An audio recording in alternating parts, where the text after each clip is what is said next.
Good morning, good afternoon, and good evening, and welcome back to my channel. Got a fair few things to talk about this week. A lot of different things, really. So let's get straight into it. So I caught up with DCeased issue 4.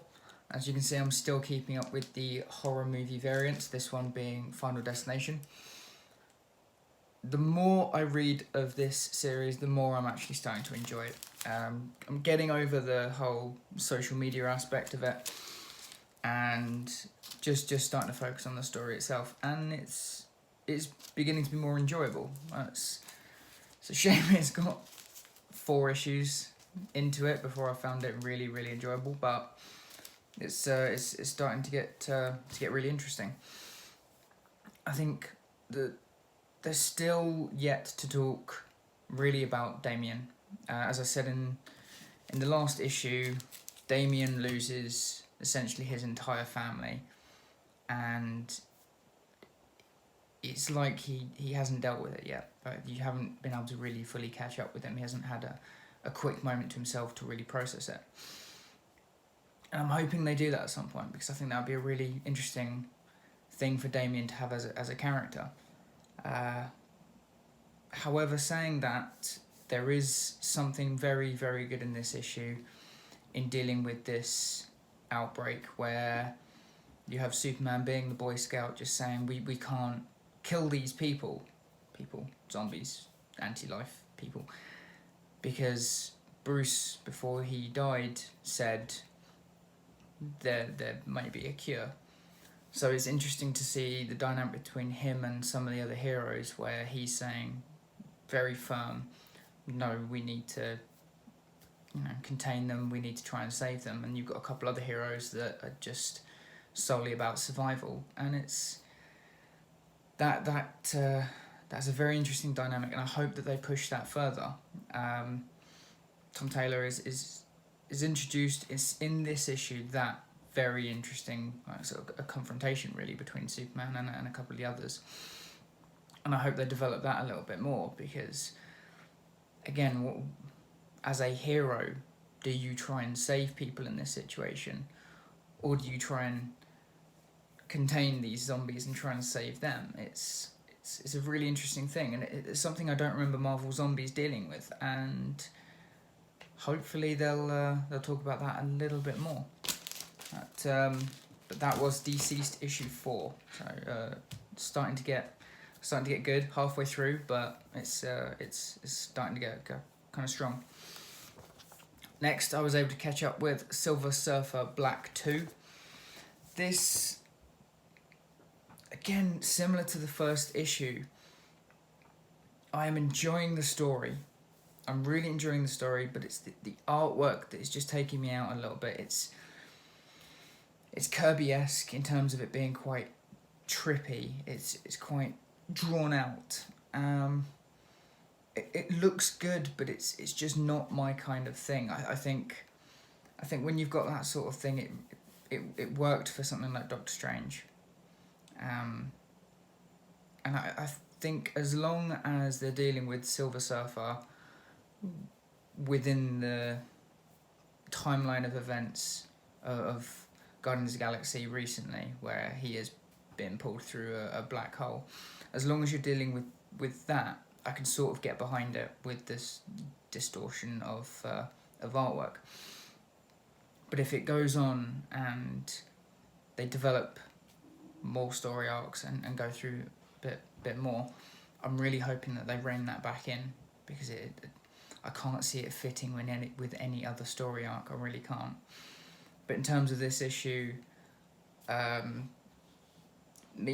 obviously meets Null at the end of the first issue, and this is essentially one big battle between him and Null, and I am now kind of really hoping that Silver Surfer is going to be a big part of Ultimate Carnage. Ultimate Carnage is the crossover event of Marvel's summer that started this week with Ultimate Carnage #1. You can say it started with that. It and it's about Carnage going after every single person within Marvel continuity who has ever had a symbiote. So, dealing with the events of Silver Surfer Black, Silver Surfer, it seems, was one of the first Marvel characters to come across Null and the symbiote, and I think if he ends up playing a part in Ultimate Carnage, that could be very interesting. But again, strong writing from Donny Cates. For me, the artwork is, like I said, it's not my kind of thing. Very distorted, very trippy, but it works for this story. Like I said, hopefully they'll develop that a little bit more. Moving on, Guardians of the Galaxy issue 7. Now, it's no surprise, I believe I've said it. Guardians of the Galaxy, I think, is my favourite comic on the stands at the moment. I think Donny Cates has done a fantastic job with this. Pretty much introducing a new team. You've still got a couple of the familiars in Peter Quill and Groot. Groot now more of a captain figure over the first arc, and being able to talk more than just being able to say I am Groot, or just more than saying I am Groot, which is great. You have some really, really good dialogue from him. This issue is the start of a new arc, and it's fantastic. Really is. It hits you hard from the very, very beginning, with essentially the Nova Corps being wiped out by a relatively new threat, and it hits you from there onwards. Really, it's fantastic.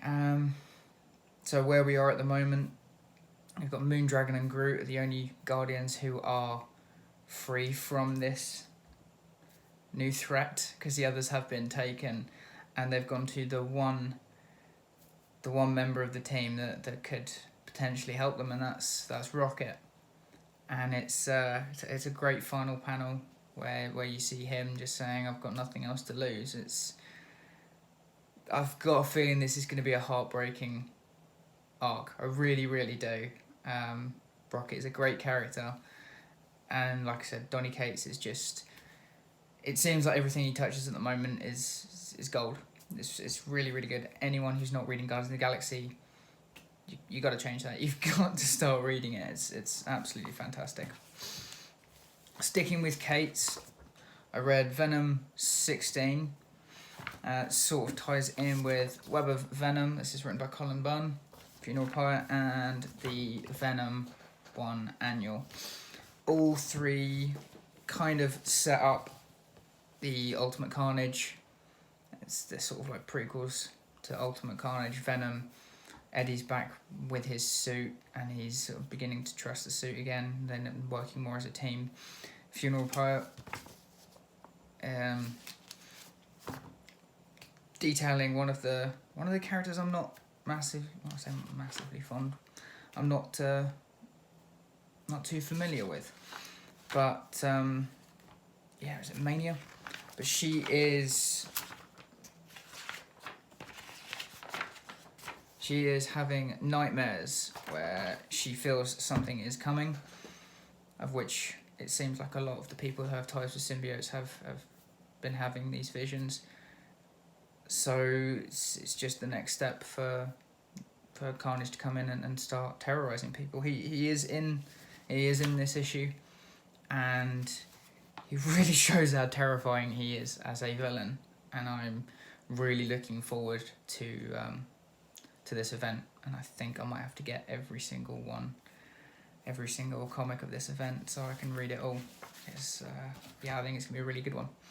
Last but by no means least, I was finally able to catch up with Batman Damned 3, the last of the Batman Damned series, as far as I'm aware. I think they're only going to do 3 books.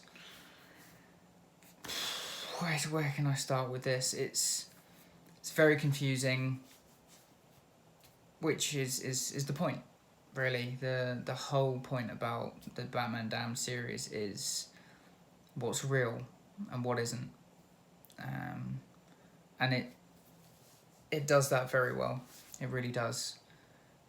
all the way through this, there's been a lot of twists, there's a lot of turns. You've got Constantine, who's constantly through the issue. You've got Sandman making an appearance. Swamp Thing making an appearance. There's a few people that make an appearance, and it all comes down to what is in Bruce's mind and what is reality. And what we get is a final panel, which I'm not going to spoil anything, but again, it definitely blurs the lines throughout this arc. So what Azzarello has done with this, it shows how much of a grasp he has on this character of Batman. I think he's done very well. I think when he wrote Dark Knight Master Race, it's Dark Knight 3 with Frank Miller, I personally think he was doing the majority of the work on that, and I think his stuff has been quite good so far. This is definitely worth picking up. I think the trade is going to be out soon, so again, it's something if anyone's wanting to read something relatively new from Batman, then this would be a great start. I mean, the art is fantastic, it really is.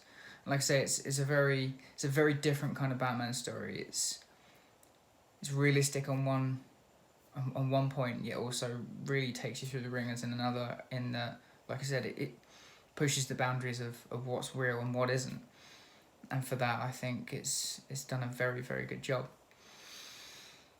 But that's my comics for this week. I am looking forward to Ultimate Carnage.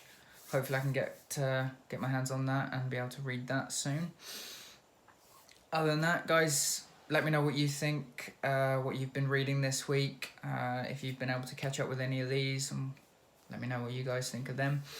And if you haven't by now, don't forget to hit that subscribe button and the notification bell. It should be up there, so you know when I'm going to be doing more videos. And then I'll see you next time.